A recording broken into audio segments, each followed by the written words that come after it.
RTV Telugu. Hanuman junction ఒక్కసారిగా ఉలిక్కిపడింది. పట్టపగలే జరిగిన ఒక దారుణ హత్య స్థానికంగా పెను సంచలనాన్ని సృష్టించింది.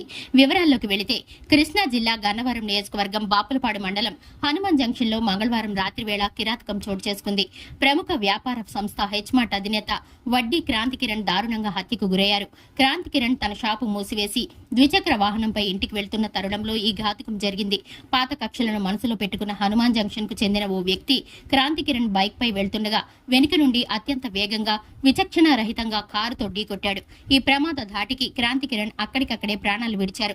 కేవలం ప్రమాదంగా చిత్రీకరించే ప్రయత్నం జరిగినప్పటికీ ఇది ఉద్దేశపూర్వకంగా చేసిన హత్యనని ప్రాథమిక ఆధారాలు చెబుతున్నాయి. గత కొంతకాలంగా వీరిద్దరి మధ్య ఉన్న విభేదాలే ఈ ఘాతుకానికి దారి తీసినట్లు సమాచారం. ఈ ఘటనతో హనుమాన్ జంక్షన్ ప్రాంతంలో తీవ్ర ఉద్రిక్తత నెలకొంది.